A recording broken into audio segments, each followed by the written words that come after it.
I think we just got to the stage where we're so frustrated by this, we could do something like this ourselves, where we can be in charge of our own destinies, so to speak. And actually, where we came up with this concept was having a beer at a local pub, and it just went from there really. You see the highlight reel, don't you? And I'm guilty of that. I post all the good stuff, but the kind of reality is very different to that. You're trying to create something with no guarantee that you're going to be able to do it, but you have to get people to buy into that. So we took that from an idea to about £1 million in revenue in 9 months of it. Then we had to hire 10 people to kind of manage it, because the work was actually quite a lot to it. Lots of components coming from different places and being fulfilled in our place. So our team has always been really, really important to us, and we've built such an amazing culture. People talk about culture all the time, but just really respectful, kind, fun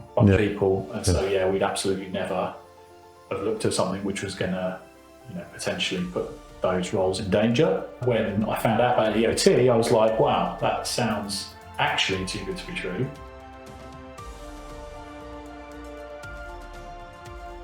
Thank you, Dalton, for joining us today. So you are a co-founder of Clone, which is a marketing services agency. Could you tell us briefly, background of the agency and kind of where it all started? Yeah, absolutely. We started life in 2010. So this year's been our 15th anniversary. Back then, very, very early days, we kind of pitched ourselves to really busy marketing teams or marketing departments within bigger companies that were really stretched, and had too much on their plate. And so we would come in and suggest to them that we could handle the project management aspects of some of the campaigns that they ran as like an outsourced function that they could, buy as and when they needed.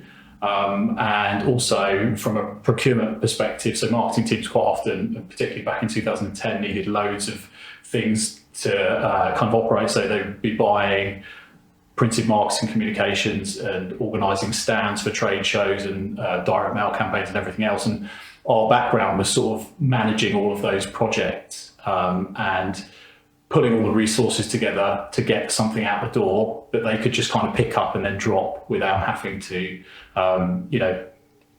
take up lots and lots of their time doing. So we started doing that. And then as we grew, we took on a bit more. So we go a bit upstream of that and do the kind of creative aspects for a campaign, and then in-house design. It kind of grew from there, really. You say we. Who is the we? We, yes, sorry. The business was started by myself and my co-founder, called Simon. Right. We used to work together at another business. We were salespeople, so we knew how to win work, but we didn't know anything about business, and it was a very steep learning curve. Well, tell us about that, because that's the interesting thing. Obviously, going from one profession to another, or one career to another. You start out, I've got a great light bulb moment here. Yeah. How do you feel about that? Yes, let's do it. And then the real world hits. Especially going from employee to founder, that is quite a shift. Yeah. No revenue. No revenue, no. I always had it in my head that I was going to have a business. My parents had both had businesses over the years, some successful ones, some spectacular failures. But from that, I kind of got it into my head that it was fairly normal to work for yourself. So I always had that in my background. I just didn't have any skills, and I didn't know what value I could really bring to any marketplace. Right. So working for a few years kind of taught me some of those skills that I felt I was a bit lacking in, and particularly selling, and working for an entrepreneurial business as well, which is, nowadays if I have to give someone a tip on how to become an entrepreneur, it's go and work for another one, particularly in a small business, because you just can't replicate the learnings that you get from there, in my opinion. Simon's background was slightly different. His parents were employees at other companies, so for him it was probably more of a cultural shift. I think I was kind of leading the charge on that, saying, I think we can do it. But we both backed ourselves, and that was the key thing, really, because we knew how to generate work from a standing start, which is a skill that's kind of quite hard to come by nowadays. But talk us through, how did you actually do that? I mean, did you sit down kind of at the kitchen table with a piece of paper and said, right, Simon, this is what we're going to do, and map it all out? Or was it sort of more vague than that?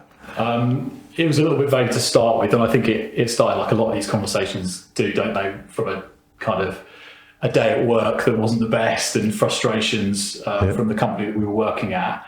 And the market at the time was tightening up a bit as well, and we were finding it a bit difficult in the roles that we were in, and there was extra pressure and everything else. And so I think we just got to the stage where we're so frustrated by this, we could do something like this ourselves, where we can be in charge of our own destinies, so to speak. And actually, where we came up with this concept was having a beer at a local pub. And it just went from there, really. Then there was conversations around kitchen tables, and it took us about 2 years before we actually made the jump. We were kind of, I don't want to say plotting it, that sounds like the wrong way to describe it, but there was certainly some thought process and some kind of getting into the right headspace before doing it, which took a little while. So it's not like you quit on the Friday and said, right, we're going to do this from Monday. You actually did think it through and plan it. Yeah, I think so. And more for Simon's case than mine, because at the time I was 27. Right. I wasn't married at the time. I had no children, whereas he had mortgage, 2 children. I think he had a baby actually at the time. Right. That's how long ago it was now.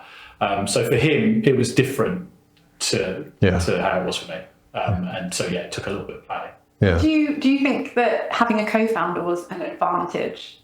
So going through it with someone else rather than doing it alone? It's a good question. I think for certain parts of it, absolutely. Over the years we've had our own challenges, which I think is fairly normal, particularly for 2 people that have been together for 15 years. It's, I would describe it like a marriage. You have your ups and downs and whatnot. What it's really good for is having someone else sort of holding you accountable. So in our very early days, it was a lifestyle business. We were so, amazed by this newfound freedom we had compared to working in an office where someone was kind of asking you what you're doing all day, every day. We worked hard, but then we had some of the kind of elements of freedom which come with that. So we used to go to the pub and stuff like that after work and whatnot. So it's good for those things. And then there are challenges as well. If you've got different ideas about the direction of something, or if one person just vetoes something, you're kind of stuck. So overall, it was really good for us. And I don't think we would have got to where we did without each other. Yeah, and so you mentioned some of the kind of steep learning curve when you started the business. What were some of the most surprising or fastest learns that you had to make? I think it was probably around the finances, to be honest with you, because we'd had in a previous life at the company that we worked at before, we had a whole function of accounts people that would do everything for us. So, getting the work in and confirmed is one thing, getting paid for it, managing your supply chain, managing VAT, we were terrible at that. We had a really bad accountant as well, which we started with. So he was a lovely man, but he just, he used to swoop in once a year and kind of give us some pearls of wisdom. And then between, we had nothing else. And I actually think from, founders that I speak to now are of a similar size, that's quite normal. You see accountant once a year. And that gap in between is what should you be doing day to day? We struggled with that bit to start with. So we had cash flow issues. We had a big VAT bill that we weren't expecting because we just didn't have the correct, process in place to kind of manage our money. So that was quite hard. And then I guess just all the other things that come with being, a business owner, a founder, all of a sudden, and everything lands on your plate, doesn't it? All the functions come through you if you've got no employees and no kind of partners to help you with it. So when did you make your first hire, and who was that person, and how did you decide? I think it's quite a big deal, I suppose, going from the 2 of you as co-founders to then the responsibility of employing someone else, but also, I guess, the expectation of what they were going to deliver for you. Yeah, for sure. It took us a good few years, I think. So we started in 2010 and we took on our first part-time employee in 2014. We could have done it sooner. I think what we didn't want at the beginning was that responsibility of someone else that we had to kind of look after. And so I think if we'd have done it sooner, we probably would have been a bit further ahead. So the first person we hired, a lady called Katie, was a project manager. So we were the people that would go out and get the work, and then she would facilitate some of the delivery. Because what we found before that was we'd get the work in, but we'd be so busy delivering it that we'd have this big gap in our pipeline, which again is kind of the pattern that you see from these small businesses. So that was really good. She was very, very efficient, and so bought us loads of time back. And then, first sort of full-time employees was from 2015 onwards, and then everything changed for the better, actually. Although at the time it felt like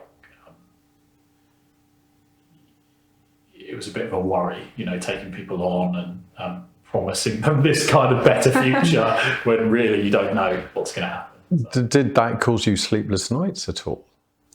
Yeah, it did for me. One of the guys that works for us is going to be celebrating his 10-year anniversary in January, which is amazing. We're so proud of that. But I remember before he joined, a guy called Luke, he was moving down from the Midlands, and his girlfriend at the time, now wife, lived near us anyway, so he didn't just move for this job. But I remember feeling this pressure after he agreed to move.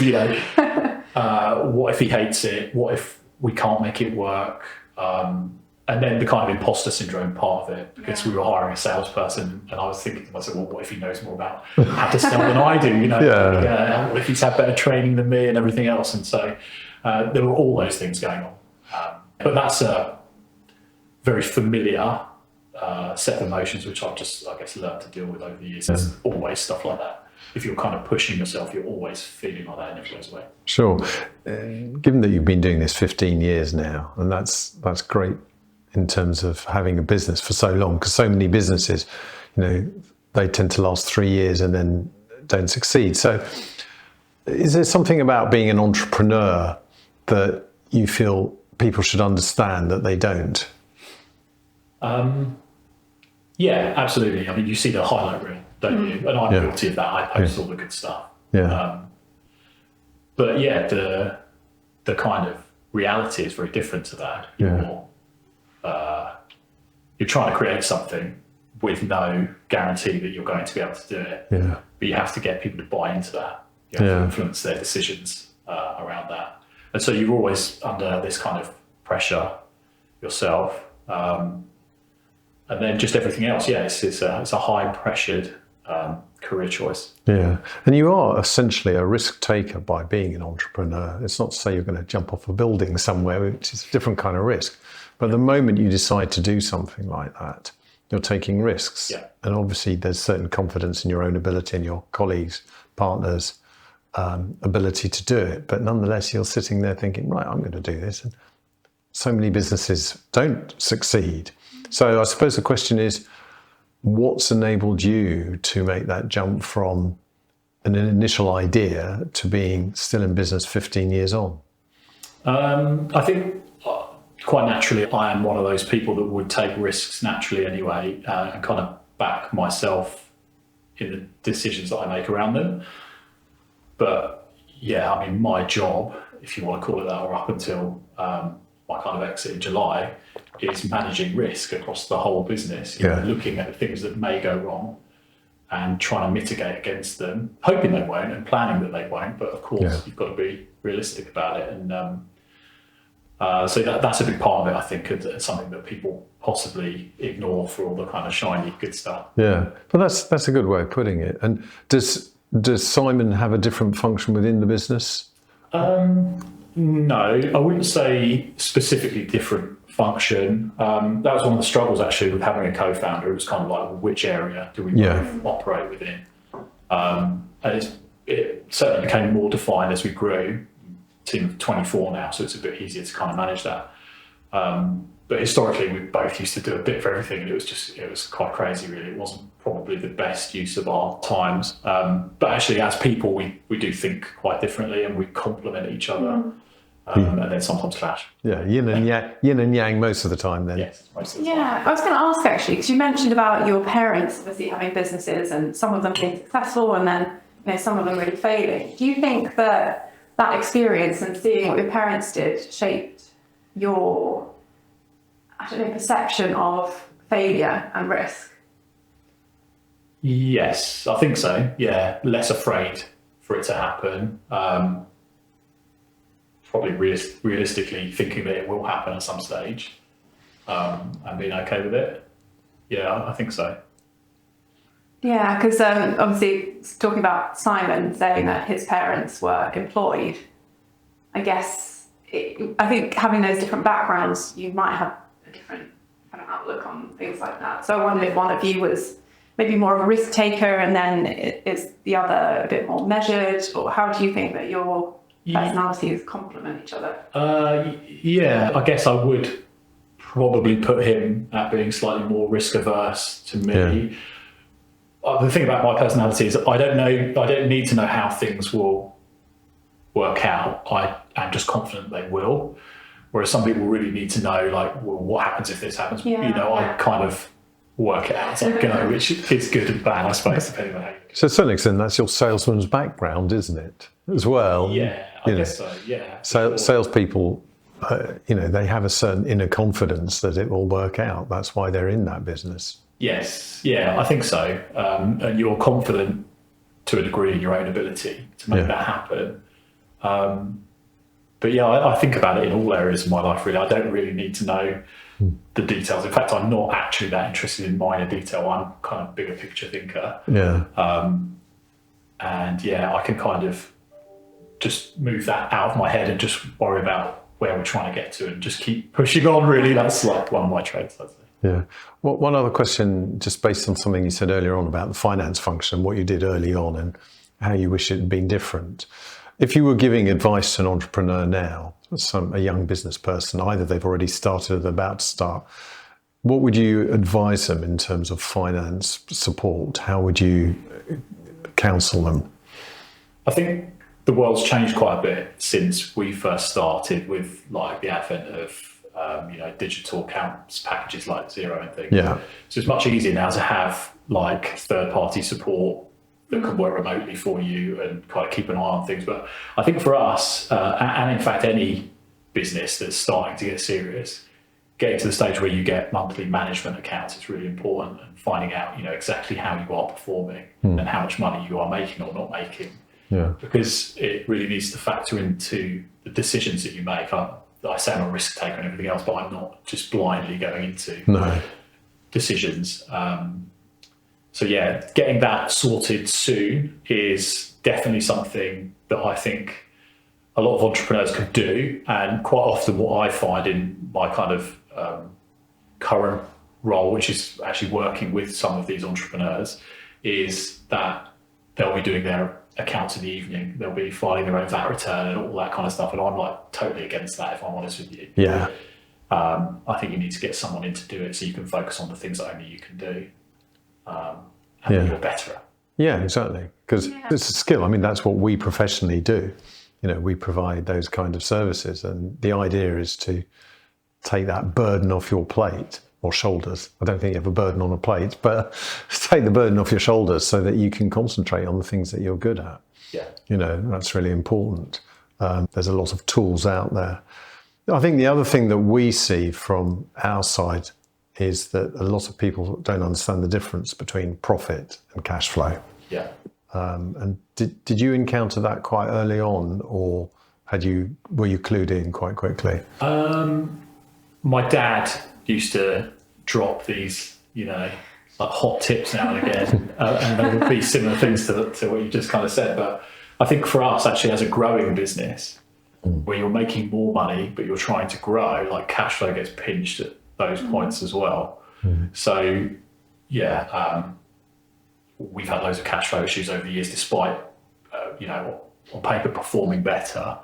So I think it's important to understand that they're not the same thing, and a profitable business can be killed off by lack of cash flow. And also what profit means at the end of the day, because gross profit and net profit and and every other kind of way we can split it down, are quite different. And how did you, as the company grew and as you took on more people as well, how did your role change, and how did you have to adapt yourself into more of like a leadership position rather than being the person that's doing the marketing and then doing well, maybe not doing the finance, but doing parts of everything? Yeah. We just started to hire around people, particular skills that we were lacking. So that helped a little bit. But then actually, as the business started to grow, despite not thinking this was the best option at the beginning, one of the things that we did was actually to move into an office out of the main open plan office, just because it gave us some space to talk about things that we were always having to Skype and instant messenger at the time. We're in a room full of 15 people that we need to talk about like how to do this. And, but actually that, psychologically, it made quite a big difference. And I'm all for, being one of the team, being out and amongst it, but actually it's good for them to have their own space as well. When your boss is sat next to you, like, are you going to be bringing your true self to work? I'm not sure. Yeah. And how have you adapted since COVID, and now people want a bit more flexibility, or there's a bit more hybrid working? How did that impact your business? Well, it hits pretty hard in, like a lot of businesses for sure, in sort of early 2020, and we furloughed most of the team, and then everyone was kind of working remotely. Like, we were properly geared up for it before then, so it was a bit of a learning curve. And we didn't necessarily have all of the right team in place at the time, so it was quite hard. The work dropped off dramatically because it's one of the first things to go, isn't it?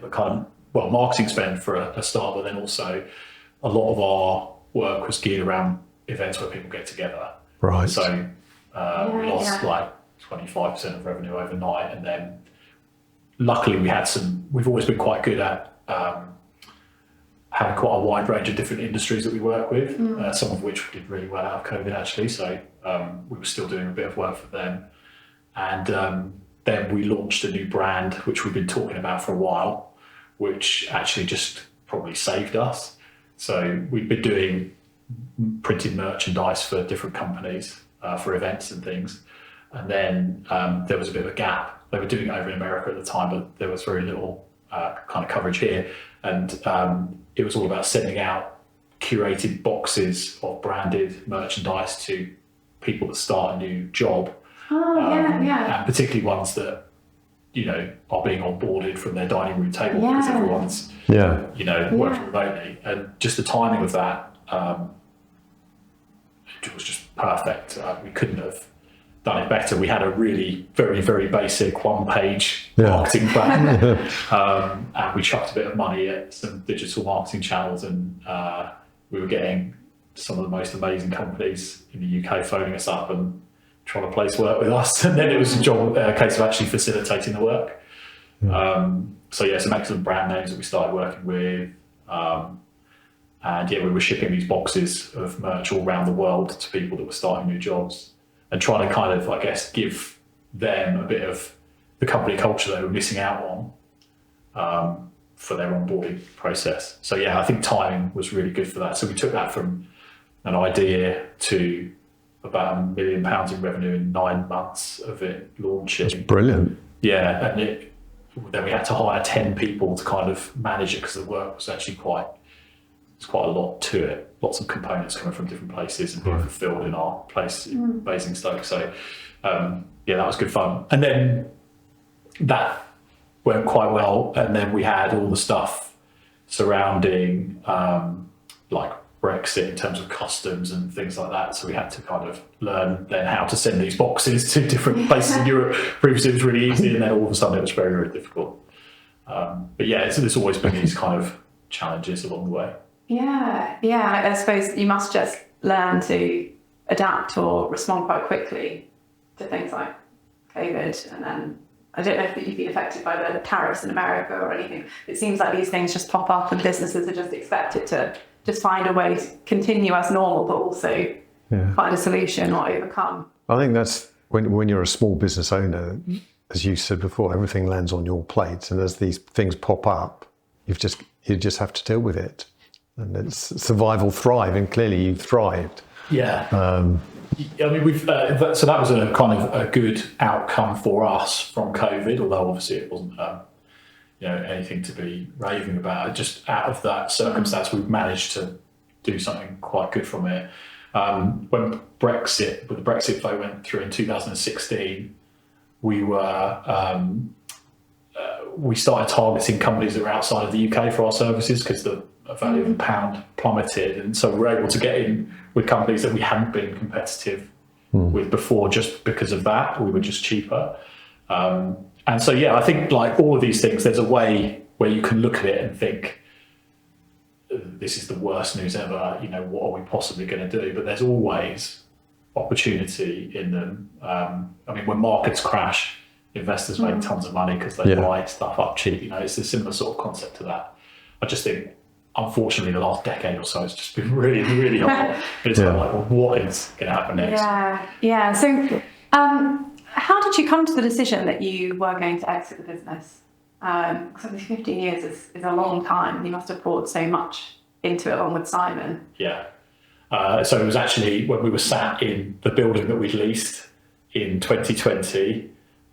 We put personal guarantees down on it. It was an aspirational property that we moved into, knowing that we were going to grow. And then we were just looking at each other thinking, oh my God, like if everything ends now, we've got a decade of stories behind us and not much else, and probably a load of debt. So I remember thinking about it at the time and just thinking, what's the end game here? I think I listen to people that say, oh, you should have your exit strategy plan before you start a business. I just think that's not realistic. No. Who does that? So for us, it came quite late. And so the idea at the time in 2020 was, we'll get acquired by a bigger company. Perhaps they'll take half of the shares from us and we'll stay on. And we'll then have that support from an infrastructure perspective. We'll be bigger, we'll be more resilient. So that's what we started looking for. And we worked with a M&A agency that took us out to market and tried to find someone to match us up to. But it was a bit of a struggle, really. I think interest rates had gone up a fair bit, and the kind of size transaction we were looking at, it's just quite challenging to try and find someone that was totally interested in it. And then, we did that for a few years. We were kind of, we were approaching companies ourselves to try and see if they'd be interested. We had quite a bit of interest, actually. So that would be my next tip, which is, if you are looking to exit and you're not using an agency, then just approach other business owners. I think it's nice to hear from the founder of a business if you're in that, you're in the market to maybe exit. Yeah, maybe if they're looking for a cultural fit as well.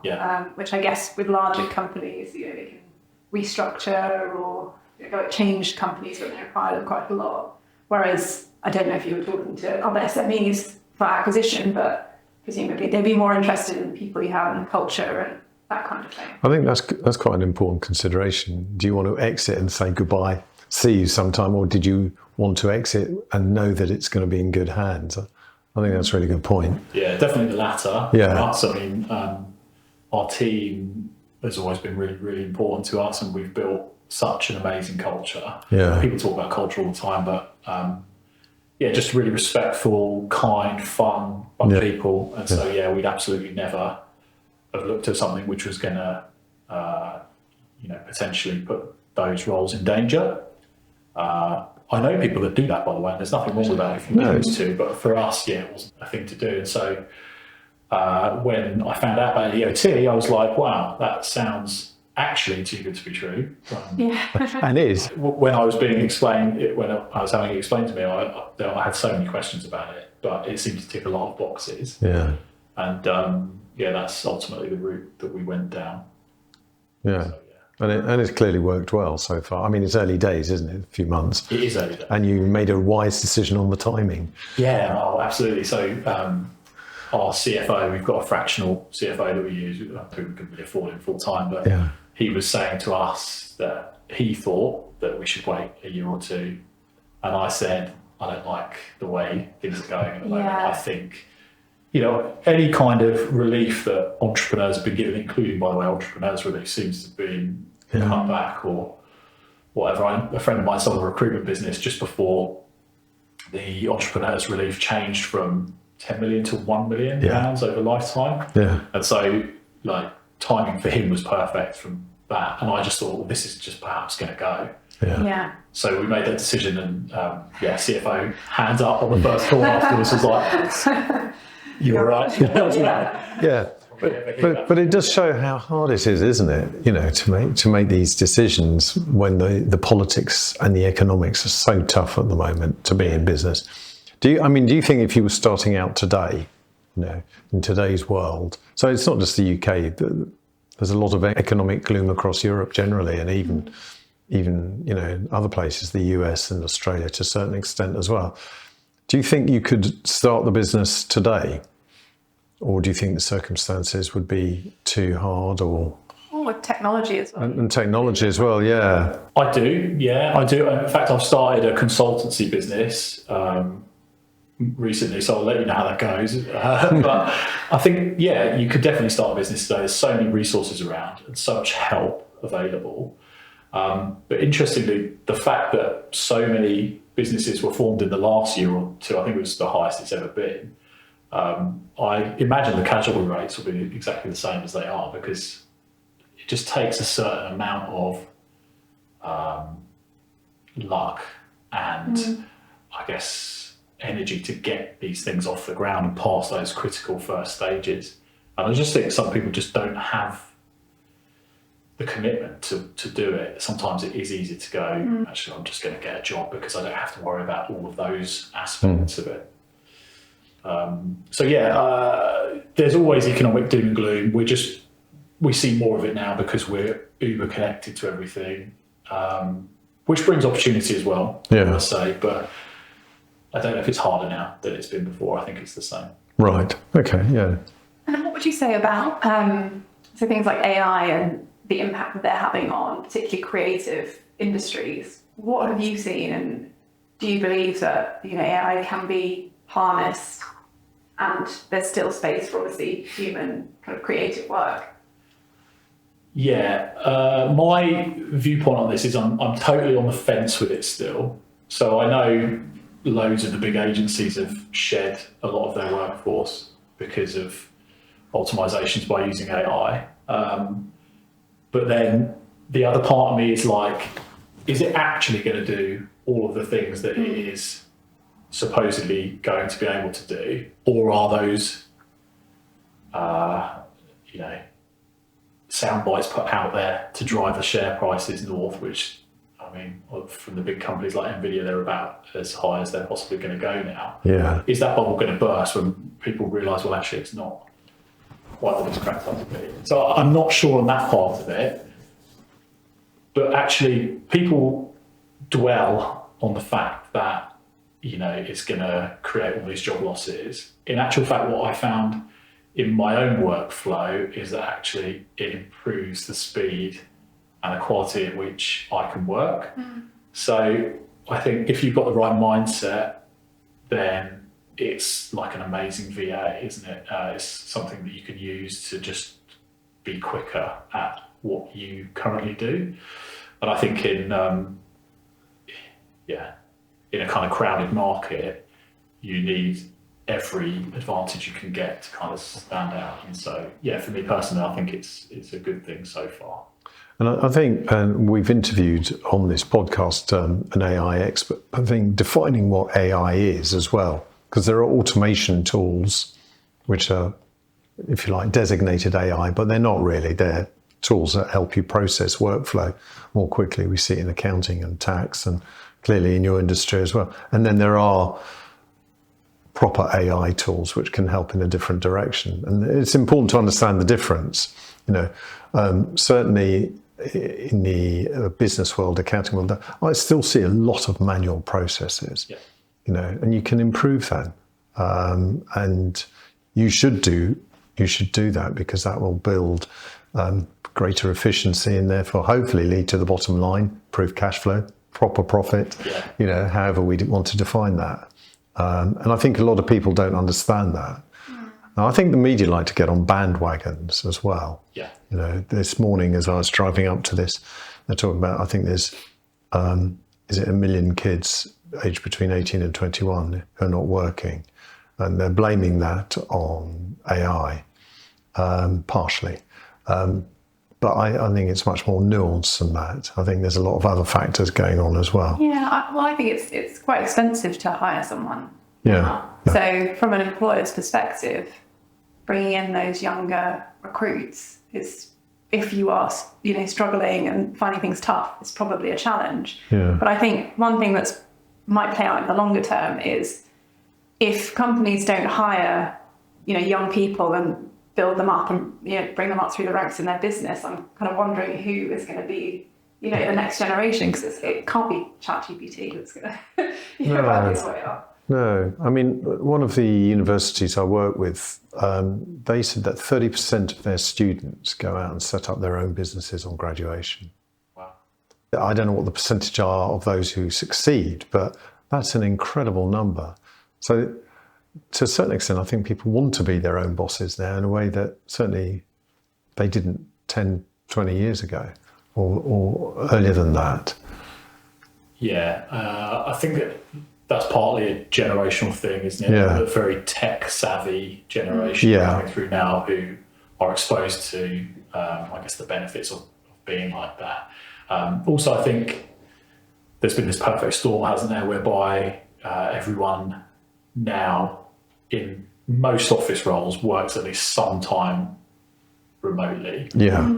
And so you've got all of this extra time away from, your boss sat next to you, like I described myself earlier, where you could maybe explore these things. So yeah, I think there's a few things at play.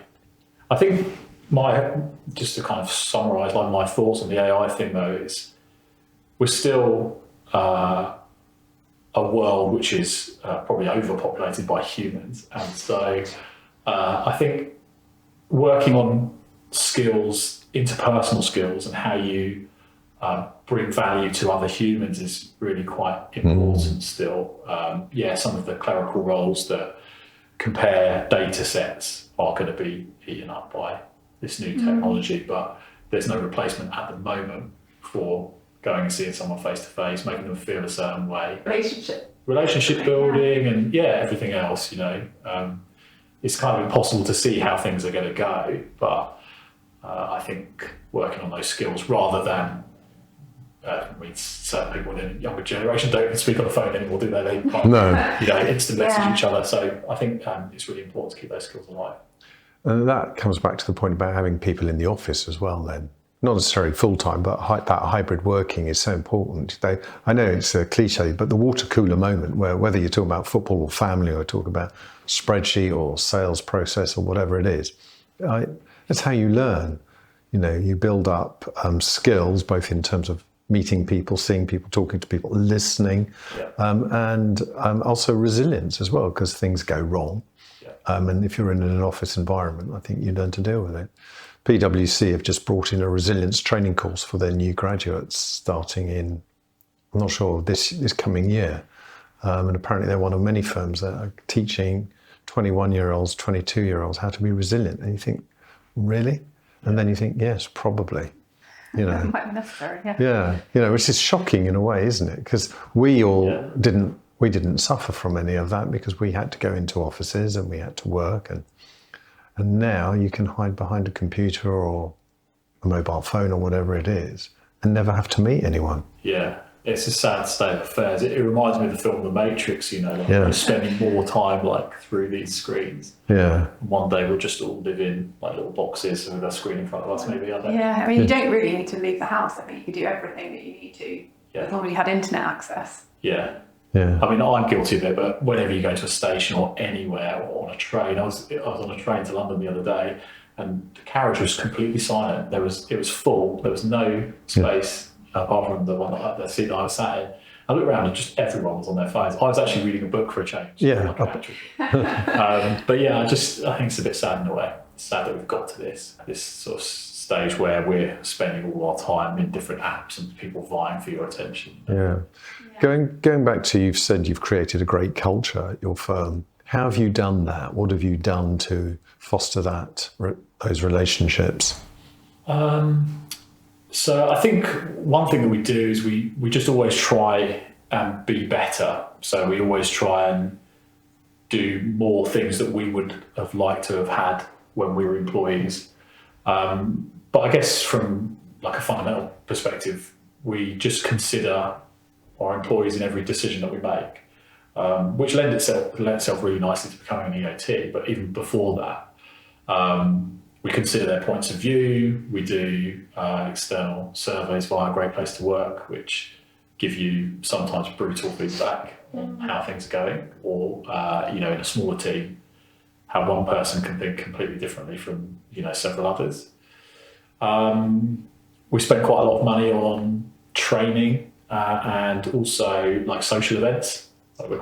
We do quite a few social events throughout the year, and just things that we started many years ago, which if I had my way, we'd keep forever. Which is we buy everyone lunch on. We do it now on payday. We used to do it before payday. Yeah. So we do that each month. And it's just like nice things throughout the year, really. Yeah. And then I guess we've also tried to embrace as much as possible the hybrid working. We started off doing 1 day a week from home, and then it's 2 days now, which I think for the moment is how we'll look to keep it. Because I firmly believe that particularly in a small business, you need to be agile, you need to be having conversations with your colleagues. I think it's good for everyone. Yeah. And how did you find the decision-making processes after before EOT versus after EOT? Because that's quite a big shift in that whole kind of journey. Yeah, it's been really quite hard actually, because kind of indoctrinated into this particular mindset, which is we can do whatever we choose. We are the co-founders, but no, it's not that anymore. I'm sure possibly like you guys, if you're an EOT as well, we've now got 2 boards. We've got the business board, which runs things day to day, and then I sit on the EOT board, and we've got an independent trustee. And it's a bit of a culture shock for me having to go to the independent trustee and say, please, can we hire this person? They're earning over the threshold that we're allowed to just hire someone. Can we do this? Can we do that? It's been interesting for sure. I'm not sure if I've completely nailed it yet. It's still quite early. It's fairly early still. It's fairly early.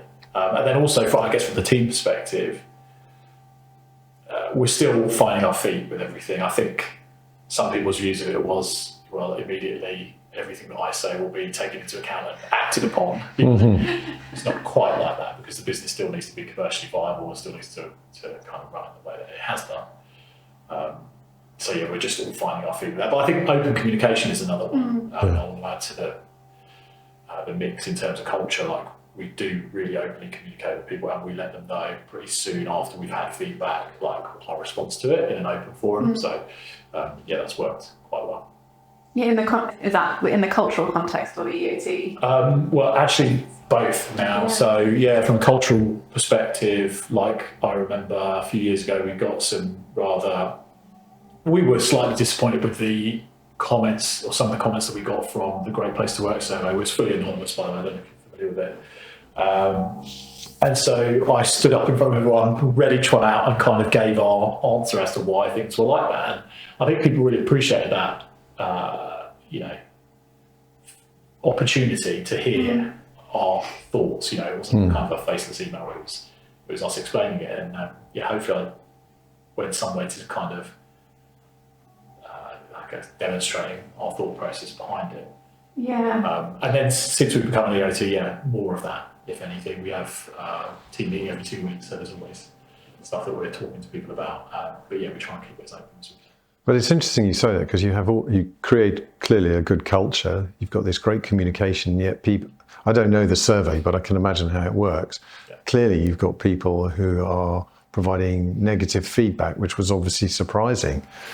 Yeah, I think sometimes it comes from an understanding though. This is the thing, like, without wanting to kind of patronise anyone, the conversation we had recently was, you're very entitled to have your opinion on how the business should be run, and you can absolutely give us that feedback, but some of it is going to be wrong. and that's based on 15 years of running a business. And so we'd have one particular comment was, well, we don't want this person that said, we don't want the monthly payday lunch anymore. What we want instead is health insurance for everyone.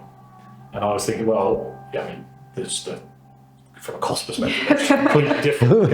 Yes. If you get a GBK, it's like £15 per month per person. You can't get health insurance for that. So I think just communicating that to them, that they're not the same. And there's lots of other reasons why we wouldn't necessarily consider that. But sometimes it's just an educational piece, I think, for people. It's an ongoing process. It never stops, does it then? I mean, that's what it shows. You've got these open lines of communication and you've got clearly great communication between various people, but people still don't understand, and you've got to continuously educate them and help them get to the point where they agree with you. Well, I think sometimes people see things as well from their personal perspective, so they benefit from a particular thing, whereas obviously you're seeing the business as a whole, and like you said, what's commercially viable and how is the business going to grow. So it's almost a kind of difference of perception. Yeah, absolutely. And the thing I kind of tend to fall back on is, whilst we are now an EOT, Simon's CEO now, so he's got the best interests of the business, at heart, and he's also got the experience of doing it for 15 years. So, question his decisions sometimes if you wish, but you have to put your trust in him. If you come into work here, you are putting your trust in that person. You can't be, second guessing them all the time. No. So one final question is, what piece of advice would you give somebody who's setting up a new business today? The business advice I would give to someone setting up a business today would be to speak to people that have been there and done it before, and fast track your learning. Whether that's through a forum where you can get some free advice or mentorship, which I think are great, or anyone within your network who's had any business, like speaking to these people is really, really good. Yeah. And prior to that, if you could work for an entrepreneur or a small business with a very open culture like ours, I think you can learn a lot by getting exposed to, all the different functions and stuff that happen, and just get an idea of what it actually takes. Yeah. Before jumping in. Yeah. Thank you. Thank you. Thanks for having me.